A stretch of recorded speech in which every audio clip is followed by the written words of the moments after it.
17 alien bodies, and then there was human body parts. Can you say that again? I'm sorry, what? Human body parts. The Rockefellers. Do you really want disclosure? Do you really want it? Our government made a deal with the extraterrestrials that they could abduct us, you, me, anytime that they want. Now, there was a few conditions that came along with this, and that was one, being they must not harm us. And number two, they needed to erase our mind. And number three, give the big secret keepers a list of everyone who they have abducted. Now, if you think that's strange enough, another part of this, during 1947 and 1953, there was 53 alien crashes. Yes, I have them in this document tonight. But one thing that stood out the most was a crash that contained 17 aliens, and they had cargo. And you want to know what that cargo was? Human body parts. Now, what baffled me the most is when I found out that the Rockefellers, yes, that family, had ties to the greatest cover-up of all time. Now, what you're about to hear in this video tonight, as I would say to you, is Roderick Mark with High Strangeness. You may not believe. I am excited about what we're going to talk about. Number one, I'm going to go over a few things with you. And basically, I want you to know that this all happened back in 1940s and through the 1953, 60, as we have all these different projects. Tonight, you're going to hear about several secret projects that our big secret keepers were having at the time, a few key players as well. One of the things that and one of the main people were here is President Truman at the time, who said that they were, the government was dealing with World War II before all of this UFO thing. And I know most of us are familiar with Roswell, New Mexico, where there was a crash. Then there was debris on Mac Brazo's ranch and how he recovered it. And then the great cover-up began when they said, okay, it was weather balloons. And then we find out that the military took everything over to Wright-Patterson's Air Force Base and all these other places. Everything was dispersed out. We had bodies. We had people covering up the story. This thing just grew. Now, one of the questions most of us ask ourselves, why do we want to know, or why is it a big secret when it comes down to what's happening in this extraterrestrial space? Now, you have to take into account what we're really talking about and what is at stake. This is not a Jeffrey Epstein or whatever house where all of this, illegal stuff was going on. That was bad enough. We're talking something bigger.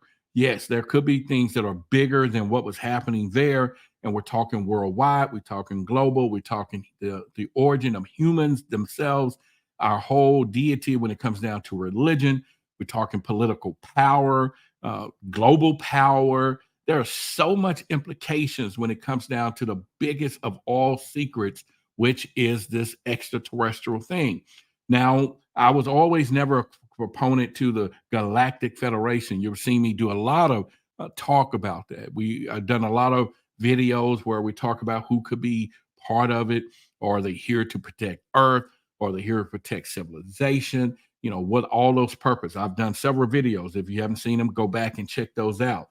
But one of the things that I discovered in this document, yeah, there is a Galactic Federation. There is some people that was there because there is a notation in here that at one point in time in the 50s and 60s, and I'm not going to get into the total detail, but they came. There were some ships that came, and there were some deals that needed to be made, and there were some other people that intervened who was not from Earth to also say, hey, we can't let this happen.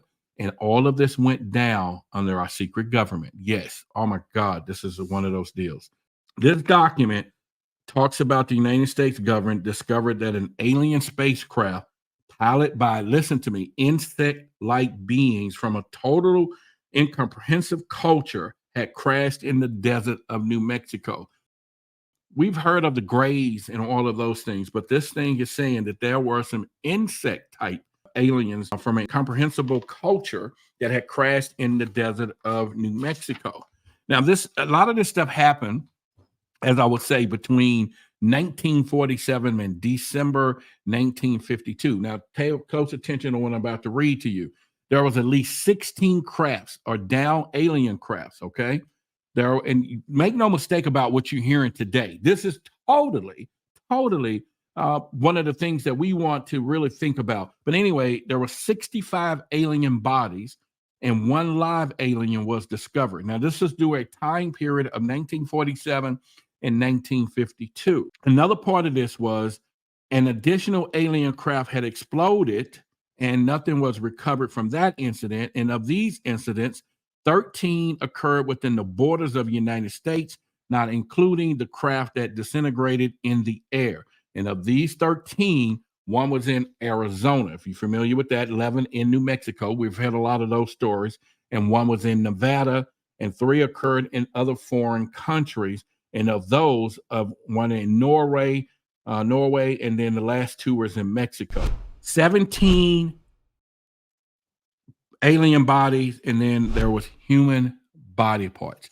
Now, when I heard that or read that last night, and I just knew I had to come on and read this to you, I was floored because I've been in this for years. And okay, I've heard stories of abduction, all the time. I've heard story, oh yeah, we got the cattle things that happen to cows. We hear some stories. And then you got everybody out there that tends to say, okay, they come in peace. Now, what I'm going to tell you is this. There is a plethora of different extraterrestrial species out there. We're going to go over this a little bit tonight. So there are good ones and there are bad ones. And so not all of them are, kumbaya. And there are some that come here and there's a problem with what they do when they come here. I want you to understand that everybody who is in the know panic. No, the public didn't know about this, and I wouldn't have told you either. I'm telling you, if I found a spacecraft sitting outside and that bad boy had a bunch of body parts put in it, I would have not told you at all, because that is one thing you have to think about before you scare the world. And those are things that you might have to just go to bed with, because at this point, what do? Hey guys, and we can't defend ourselves at some point for something. They tighten that bad boy up. You don't blame them. You can't blame what we're talking about tonight, because it's serious and it's real. But if they did make that type of discovery, wouldn't you want to keep it covered as well? Wouldn't you want not to have a world panic and all of that stuff? No, I don't think, we can probably handle the fact that there may be life out there, but you're not going to handle the fact that there's something out there that's collecting some people out here. And so not in this point. Do you really want disclosure? Do you really want it? I mean, okay, or do you just want them to sugarcoat? Yes, there's something else out there, and just leave it be, go on with our daily lives, and don't worry about the latter. But do we really want all of the truth? Okay, they're telling us that there are crafts out there. They're all saying that now. The UFO thing is not no more taboo. It is real. It's something flying around unidentified that we don't know what it is, and it is not coming from our other countries. Yeah, we have things that we placed in the airspace. Yes, we do. But we're talking about the things that are coming from otherworldly places that is not here and did not originate on planet Earth in our solar system or galaxy. Do we want the truth? I want the truth. You can't handle the truth. All right. So there was a special group of American top scientists were organized under what they call Project Signed. So make sure you write this down, because there are about 6-7 projects. Start doing some research on your own. But this was in December of 1947, and Project Signed was initiated for the phenomenon. Now, the nasty business was contained within the shroud of secrecy, and Project Signed involved into Project Grudge. See, these things move, man. They move them from project to project to hide when somebody discovers something. So Project Grudge came into place in 1948. Project Signed started in 1947, evolved into Grudge. And then a low-level collection disinformation project was named Project Blue Book. Project Blue Book was never designed to get to the truth. We know this now. Hynek talks about it at some point. It was designed to create disinformation to the public, and that's what it was there for, period. And then this was Blue Book was formed under Grudge, and then 16 volume years to come with Grudge, including the controversial Grudge 13. So there was so many, which there were some other people there. And then this thing turned into a recovery team of crash discs and dead aliens. And they called this the Blue Team. It was later evolved into Alpha Team under Project Pounce. So there was a lot of different projects out there, a lot of them that was going on. But during the early years, the United States Air Force and the Central Intelligence Agency exercised complete control over the alien secret. So did you hear what I just said to you?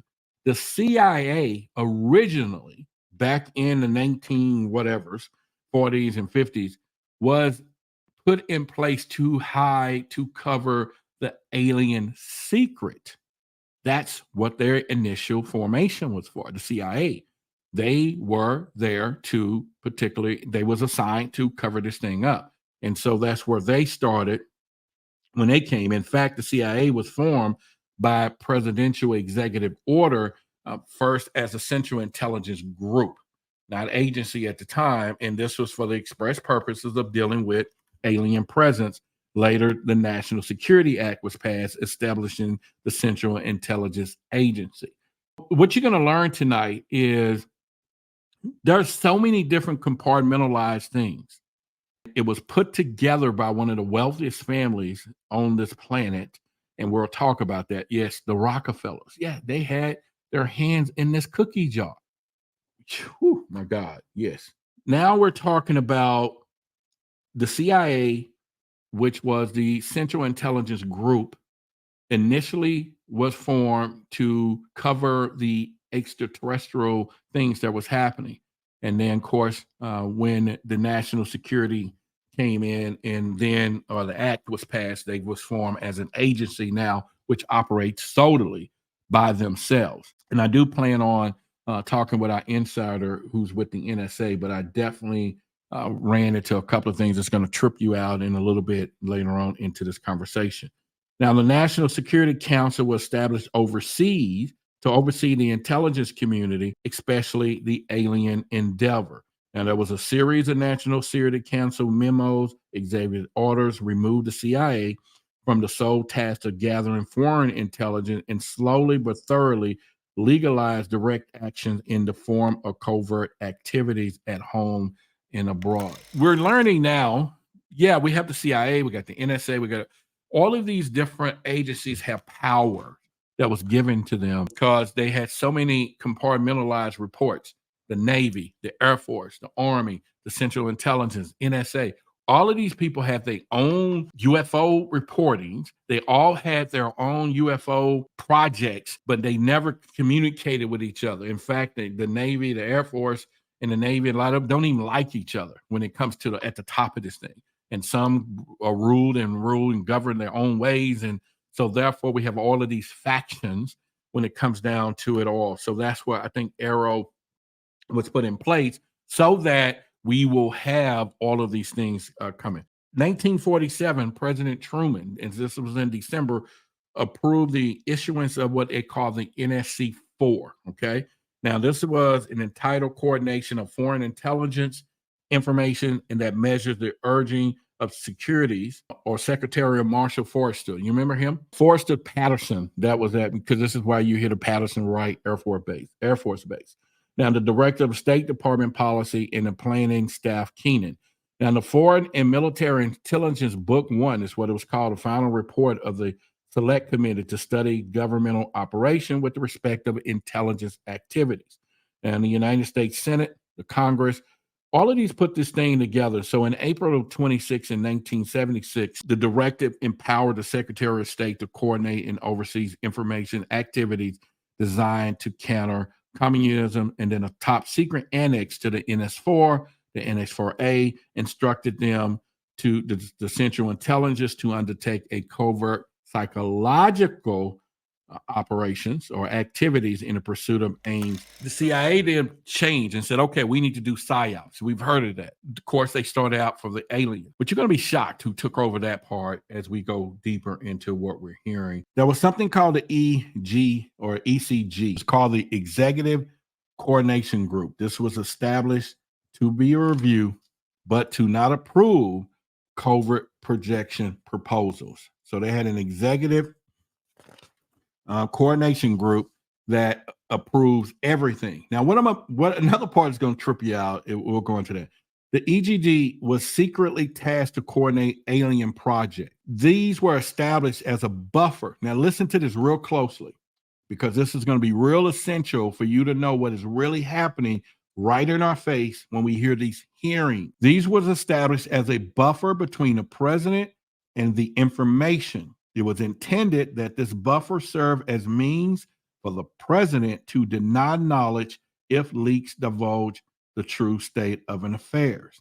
And this buffer was used in later years for the purpose of effectively isolating succeeding presidents from any knowledge of the alien presence of that was secret and the intelligence community wanted them to know. When we watch these hearings, think about this. When we watch the hearings, Moultrie and a lot of them sit there under oath and say, and the congressman, now I want y'all to know this is a dog and pony show. We got to make sure we understand this, okay? Follow along with me. When the congressmen are asking these people at these congressional hearings, did you know about this? And when Robert Moultrie and all of them sit there in our face right there under oath and say things like, no, hell no, I didn't know. Now we're sitting back saying, oh, they're lying. They have to know. Here's what happened. This executive coordination group, which can be their secretaries or whoever it is, these people are put in between those people. Same thing with the president. So when they do have a staff meeting, a briefing of some kind, they attend the briefing, not the officials. The president didn't go. Robert Moultrie, he actually did not go. But his assistant or whoever went and heard everything. And then they could relate to him what they heard, but legally under oath, they did not hear it. What I'm saying is they didn't intend it. They wasn't, and look at the words that they say. I was not briefed on that. I was not told. So even the senators that's asking the freaking questions obviously got to know that they're asking them questions that we may not understand how that particularly works. Because had they had said something like, hey, did any of your assistants go to these briefings? And they go, yeah. And you telling me your assistants don't tell you what's going on? No. They just run a roll? Yeah, that's a lie, right? But if they ask them on the oath, did you get briefed on it? They can say, no, I did not. I did not get briefed on it. And that is their plausible deniability of what is happening. And go back to these hearings. You're going to see it right there. It's happening. And I'm sitting here because there is a political part of peace that is put together for that very reason, so that they can lie to the American people right in our faces under oath and do not go to jail and not pass go and don't collect, and they still collect their $200 because they do not need to do this. This is something that, so I want you to start watching that game when this happens so that you'll be aware that this is what's going on from there.